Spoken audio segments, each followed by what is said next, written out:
کپی پای خدمت دارین شما؟ مثل رفاهمه که نگ رایس نگ چند تا غذای ایرانی میتونین پخت و بس کنین؟ برای خونه داری من اومدم با بزرگ من چون بیرون روی داره اما میش تمیز بلد بکنیم یا پیپی کرد رو بلد اینجا نه خانم یه دقیقه وایسا آره حرف میزنی خانم محترم آقا سلام خیلی مخلصم من نمیدونم چند سالته شما؟ سلام برف تو نیدیم چند سالته؟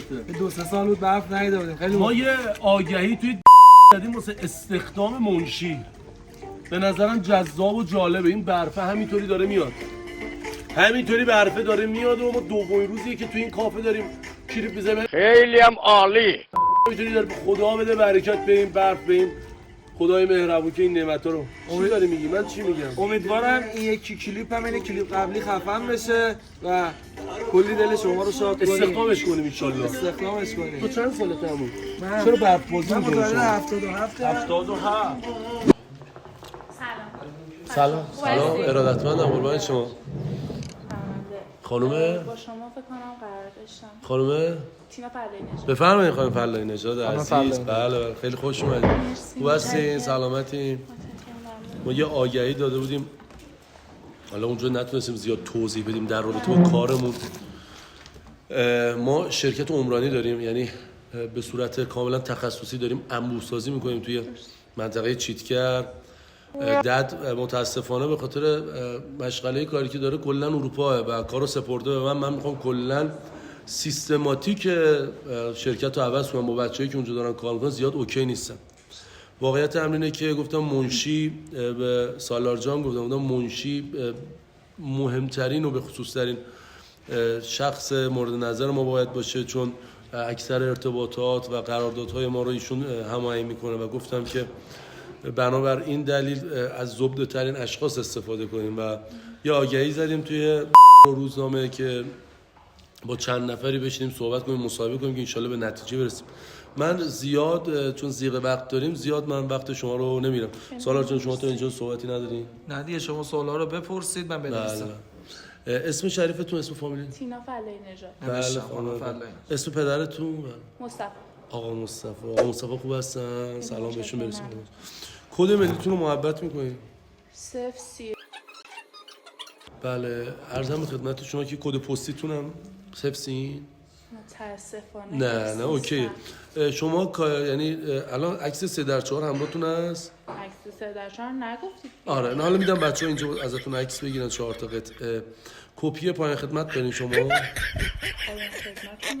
نه ببخشید اینجا به معذرت من چون من ایران نبودم این از نه واسه مردای پایین آره گوگل یعنی گوگل اینو من برداشتم و از روش دارم میکنم شما در حال حاضر متأهل هستین خیر چه خوبه الان شما تقریبا 50% راه شما رفتین جلو تقریبا تا اینجا مد نظر ما راه پول در آوردن رو رفتی جلو 50% پول در آوردن از طریق چون ما پورسانت میدیم به منشیمون که هر قراردادی رو بتونه هر قراردادی رو بتونه به ثمر برسونه یعنی اتفاقشو رخ بده ما بهشون پورسانت میدیم از این بابت مجردا پورسانت میدی نه اصلا گفتم که اصلا برای من جذابه که شما یک خانم مستقل هستین رو پای خودتون وایسادین دفترچه بیمه دارین شما بله دفترچه به اینم خوبه چون بعد روز مریض شدن زبونم لول افتادین پاتون شکست مثلا با دفترچه بیمه سر و تهشو هم میاریم ان شاء الله به امید خدا نه خدا نکنه حالا دیگه آدم اتفاق دیگه اولش آدم باید آخرش رو در نظر داشته باشه شما مدارک تحصیلیتون در چه رشته‌ایه فوق دیپلم عمران است به اصلا میخونه میخونه اصلا شما توی چیزی که وارینا پخش کرده بودین آگهی زده بودین عمران کار بله بعد اینکه شما سابقه کاریتون من تو چند تا شرکت خصوصی کار میکردم یه چند ماهی کار میکردم چه خوب کجا میشه بدونیم الان آخرین سری که مثلا اومدیم بیرون به دلیلش چی بود به خاطر اینکه یه ذره تایمش با تایمم نمیخون من باشگاه میرفتم و بعد به خونه میرسیدم یعنی شما مشکل تایمی هم داری بله این بده ولی تایمش اوکی میکنیم ببین شما حقوق مد نظرتون هول و هوش چقدره حالا 10 تومن 11 تومن 10 تومن 10 تومن که پولی نیست خانم ما فعلا پای حقوق کاری که الان برای شما یعنی برای شخص منشی در نظر گرفتیم پای حقوق 35 من چون میگم اصلا ایران نبودم 35 میلیون تومان هستش پای حقوق ما ماهیانه. به نظر شما اوکیه؟ نه خیلی خوب. عدد خوبی خدا به جز پورسانتایی که به جز پورسانتایی که از قراردادهای کلان ما قرار نصیب منشی ما بشه. من یه چند تا سوال داشتم عذرخواهی میکنم من میگم چون نمیدونم از گوگل سرچ کردم. شما سنتون من 21. 21 21 سالتونه؟ چقدر خوب. 21 به خارجی چی میشه؟ 2011 نه 21 100 your first night. بعد به نظرم شما سابقه حرفه‌ای‌گری داشتین یعنی در رابطه با رشته خودتون فعالیت داشته باشین توی شغلی که قبلا داشتین یا نه؟ بله داشتین؟ بله. بله. یعنی بلدی مشرفین به نقشه کشی و طراحی. بله. من چند تا سوال دارم چون می‌بینیم ما این 35 تومن پای حقوقو به کسی می‌خوایم بدیم که یه چند تا چیز در کنار منشیگری بلد باشن. الان شما زبان انگلیسیتون خوبه؟ بله. این خوبه. عالیه. آقا مت ببخشید محل سکونتون نپرس. محل سکونت تهران. کجاش؟ تهران پارس. تهران پارس هم خوبه دیگه تهران پارس من داداشی اونجا زیاد دارم رفیق خوب اونجا زیاده من چون خارج بودم با هم ایمیل بازی میکردیم بعد عرضم به خدمت شما که این پای حقوقی که ما قرار بدیم یه چند تا بخش باید کار بلد باشیم مثلا زبان انگلیسی خوبه خدا رو شکر فرانسه متاسفانه اشکال نداره یاد میگیریم من یه را تستشون کنم زبان انگلیسی بفرمایید. هلو فلای نژاد Hi. I'm fine thank you What's up? واتساپ داره نه گفتن که چه خبر؟ نه حالا بقیه‌اش شما بگید مرسی که تا اینجا بلد بودی من دیگه نمیخوام وارد بشم چون من با لهجه امریکایی صحبت میکنم ورسن فورما که نگ رایس دیت آخه ایشون 18 تا زبان دنیا رو بلدن ورسن فور میبینی فرسون 9 این آلمانیه به خاطر همین من دیگه زیاد با شما انگلیسی صحبت میکنم بیگی فنسی مکا وانی ورستی کندی روسی و کره ای قاطیه مثلا یه روسی و کره ای بعد روسی و کره قاطیه بعد یه سوال داشتم از روسی و کره ای قاطی صحبت عزیزم لطفا اینجا توضیح کلاس زبان شما خانه‌داری بلد هستین؟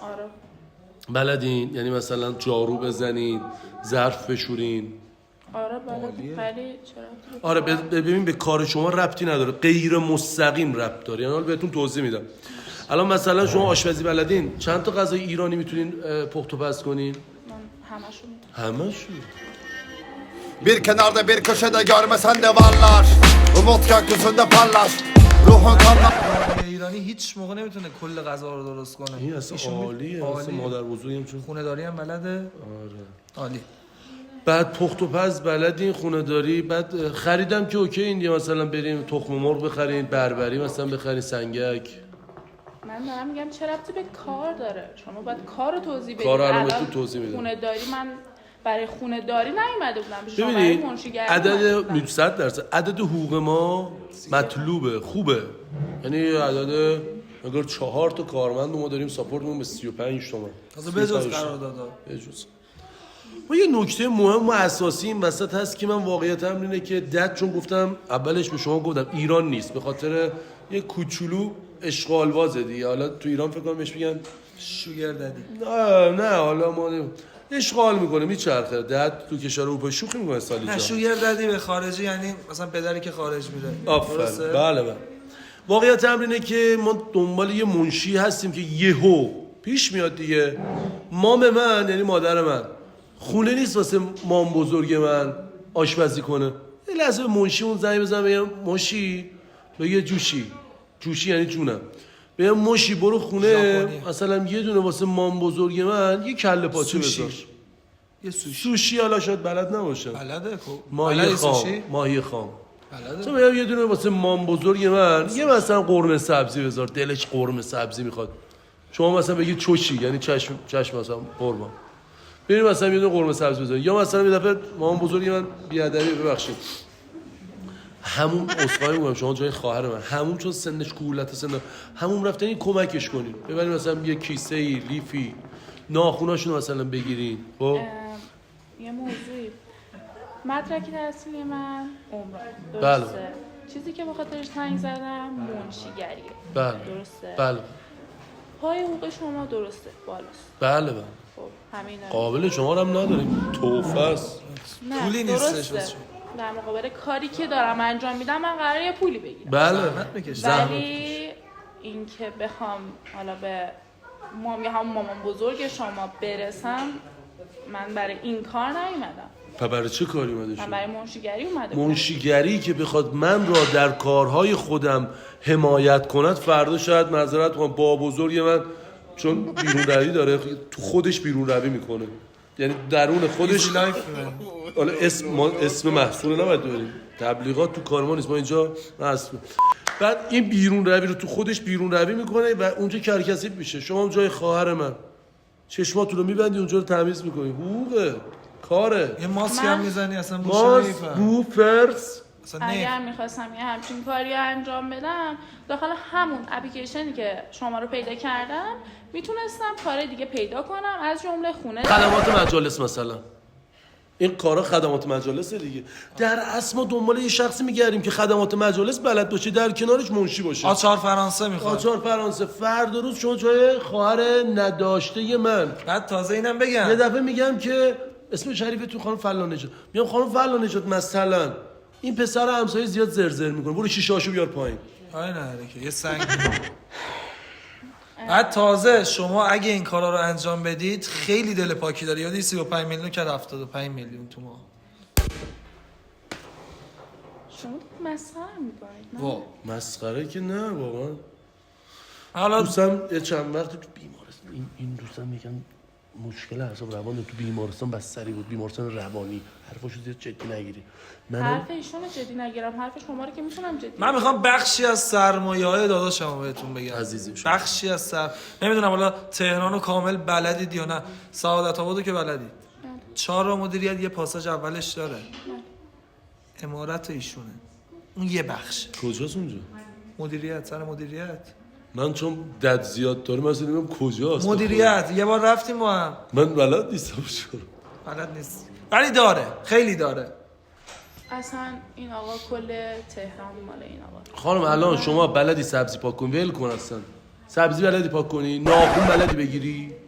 دماغ گوش تمیز بلدی بکنی؟ آقا یعنی چه این حرفا؟ نظافت بلدی؟ ای با بزرگ یا پیپی کرد رو بلدی جمع کنی؟ آقا درست صحبت کن، من واسه منشیگری اومدم نیومدم واسه این کارهای شما. نه خانم یه دقیقه وایسا، حرف میزنی. خانم محترم پاشو نظر بره. پاشو خانم یه دقیقه بیا. پاشو داد نزن.